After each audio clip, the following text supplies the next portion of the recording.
So, there's one thing that the intersectionalists generally have right. There is usually no functional difference between an individual who is a member of a traditionally oppressed group and an individual who is a member of a traditionally dominant group. Here's what I mean. The simplified intersectionalist view on race has white people as the oppressor class and people of color as the oppressed class. The term people of color is itself rather nebulous, considering that Jewish self-identification seems to flip-flop between them being whites or POCs, depending on what is useful at the moment. Almost like Jews are a type of Schrodinger's minority. Meanwhile, Asians and Indians often outperform whites on several metrics, meaning that it's quite strange for whites to somehow be oppressing them. But okay, regardless of the obvious problems with this point of view, let's just accept it at face value for the purposes of this conversation. While there may be biological differences between the races when it comes to, say, the prevalence of certain diseases or whatever, in terms of human rights, of equality of opportunity, of justice and fairness, we can all agree that race should play no part. Black people can and should have the same set of rights as white people. That's why they're universal human rights. The justice system should be blind to race. People should be given the opportunity to get ahead in life on their own merits, regardless of their race. It's the same with gender, although that one's a bit shakier because the biological differences between men and women are a lot huger than the biological differences between various racial groups. But nonetheless, the intersectionalists view men as a dominating class and women as an oppressed class. Their objection to the state of affairs is rooted in that same appeal to individualism.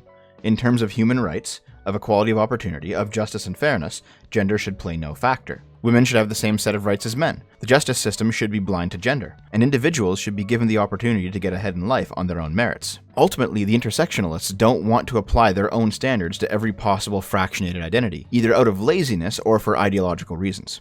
Here's why. Say you've got women, then black lesbian women, then black trans lesbian women, then black trans lesbian Muslim women, then black trans lesbian Muslim immigrant women, and so on and so on.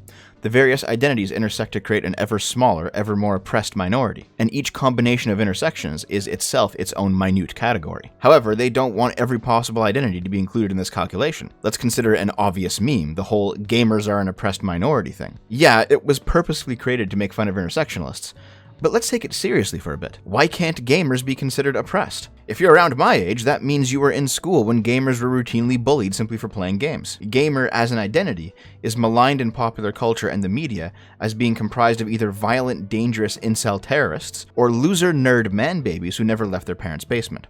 I know this is a dumb argument, but it's also the natural end result of intersectionalism. Every iota of your personality becomes its own identity, a rallying point around which your lived experiences may classify you as oppressor or oppressed, due to how it interacts with the larger culture. But this would mean that a whole bunch of identities that social justice warriors like to vilify, including but not limited to gamers and incels, are actually oppressed according to intersectional theory, so some identities have to be explained away as simply not counting. But more importantly, when some identities are disqualified from intersectionality for political reasons, you also avoid addressing the fundamental flaw of intersectionality. When you fractionate every single tiniest data point of your life as its own unique identity, everybody ends up as a minority of one. Because nobody's life is exactly the same. Just because you've got two black, disabled, trans, lesbian, Muslim immigrant women who are victims of abusive alcoholic husbands and have a child with Down syndrome, eventually you're going to come across a point where their lives differ. That difference will create another identity point around which oppressions and privileges flow, and you ultimately end up with each human being having their own personal fractionated spot within the intersectional framework.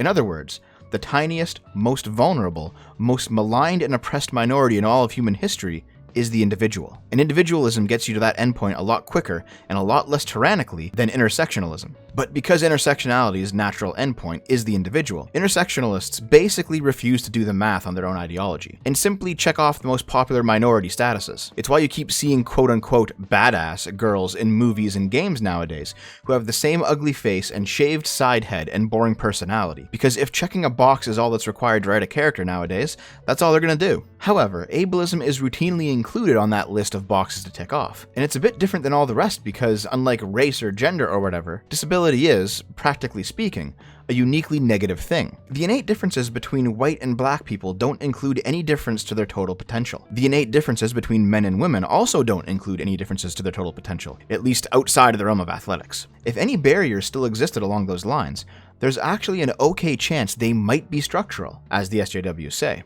But a disabled person is a whole different ballgame. The problem isn't structural, it's in the fact that the innate ability of the person is reduced along some lines. I mean, yeah, a blind person or a paraplegic might learn to live with their issues, but if a wizard appeared and offered to restore their bodies to their full functionality, you don't think they'd take it? Hell, even just to see what it's like? Disability is routinely shuffled into the intersectional soup, like it's somehow not radically different. And that's why you see constant memes or comics or jokes now of trans, LGBT, wheelchair-bound superheroes or soldiers or whatever, because we all know that mainstream media is happy to tick boxes regardless of how little sense it makes. And for the most part, the rank-and-file progressives on the ground eat that shit up in the name of representation and diversity and inclusion. Except there's one subset of disability that even the progressives refuse to adopt in their grand crusade for social equalization. And their rejection of it throws a much bigger wrench into the problem of intersectionality than anything I've described so far. And no, it's not being a gamer, though it's pretty close.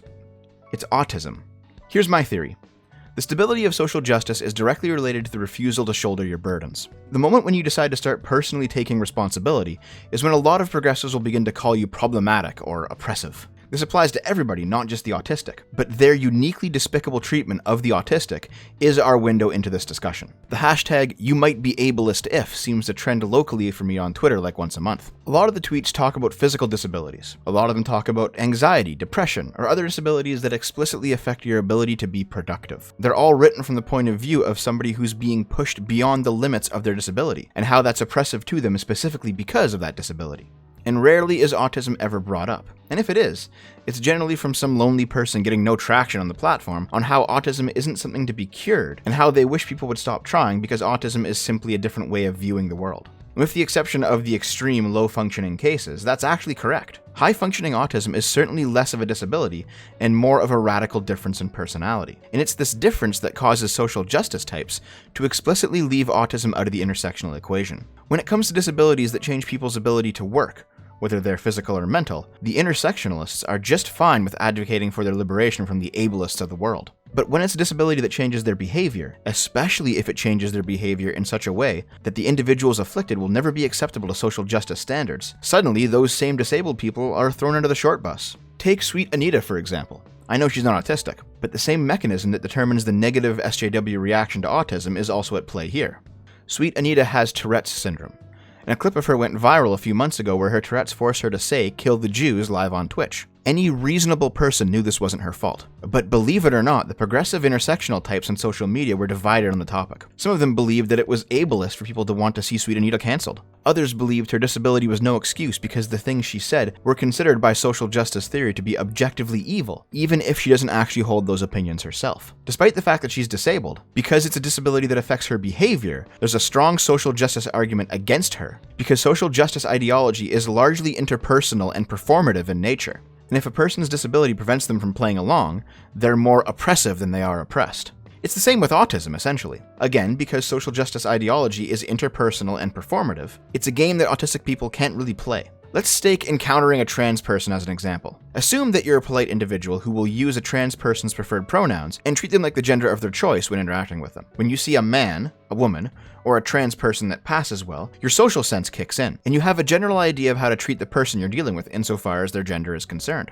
But what if you bump into a trans woman who doesn't really pass? Like, it's not that they're not putting in effort, but just due to their body type or whatever, it's not working and you can clearly tell. The polite person would likely treat them as a woman, even if they look more masculine, because they recognize that at least they're putting the effort in. But the autistic person doesn't have a social sense that kicks in. They're genuinely perceiving the person in front of them as a man dressing up as a woman, not out of any kind of bigotry, but because their autism prevents them from having any of those internal smoothing over processes that would occur in the polite person's brain. Here's another example of disability running counter to intersectionality. Why do you think the Joker movie was so widely maligned? It wasn't because of gamers or incels or impotent male violence or whatever else they wanted to tar and feather it with. It's because the existence of people like Joaquin Phoenix's Joker character destroy any high ground the intersectionalists claim they hold, simply by existing. In the movie, the Joker is an oppressed member of the working class who is assaulted by capitalist fat cats, has his medication denied due to social program cuts, is abused by his mother, hallucinates repeatedly throughout the movie,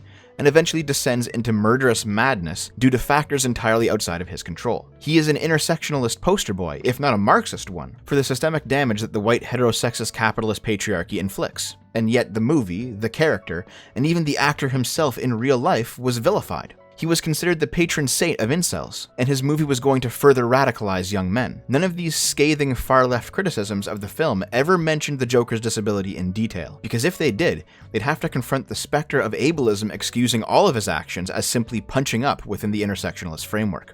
In a more general sense, if your disability prevents you from taking your proper place as a social justice drone within the intersectional framework, then you're no longer allowed to cry ableism because of it. Autistic people don't have the ability to pick up on the social cues necessary to make social justice function. People with Tourette's can't stop themselves from performing in a way that progressivism finds uniquely and objectively immoral.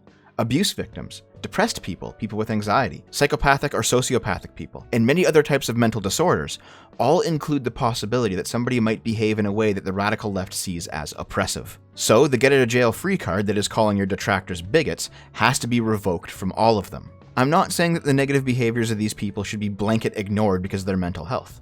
Far from it. In the end, what they do is still their responsibility. But the general, apolitical, unideological public tends to view those people who suffer while still not relinquishing that responsibility as heroes. The Joker is a tragic villain, but he's still the villain, not because of his condition, but because of the violence he chooses to cause at the end of the movie. Meanwhile, when Sweet Anita says terrible things on stream, she routinely apologizes or makes jokes out of it rather than cursing fate. She doesn't start blaming Twitch or her audience or her condition or her parents or whatever. She lifts her burdens properly. And maybe that's the key to all this.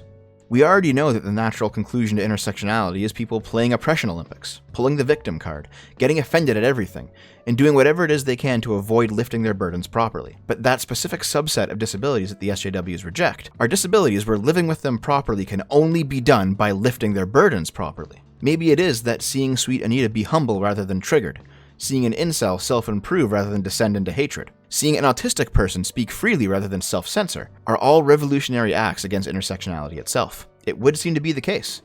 Intersectionalists react very similarly when Blair White says tranny, or when Kanye West says he wants a white guy to play him in a biopic. If social justice is a performative act, then the radical leftists will always attack those people who refuse to play their roles. However, when it's a disability that prevents people from playing their roles, the mask slips. They show that they don't actually care about ableism, it's just a tool for them to gain power. And they end up acting like the biggest ableists out there in their attempts to force their ideology. It seems to be the same way for racism and sexism too. You know, nobody thinks that a person is racist for telling a racist joke, but the progressive who gets offended is a racist because they actually think the contents of the joke are true, rather than simply said for shock value. And they've got a guilty conscience about their own feelings on it. It would seem to me that intersectionality is a structure set up by bigots of the highest order, solely because they feel guilty about their own bigotry, and they have this overwhelming need to restructure the entirety of society in order to repent. It doesn't matter to them how much more bigoted they have to act to reach the end goal, because once they reach it, it is written that bigotry will disappear from the collective human conscious. It's kind of like how communists will kill millions of people to reach the ideal communist paradise where suffering disappears. It's the same damn thing. So, regardless of who you are, regardless of your race, or your sex, or your gender, or your trans status, or your disability, or anything else, do you want to destroy intersectionality? It's easy. Be a responsible person. Be humble. Lift your burdens. And the thing will die on its own.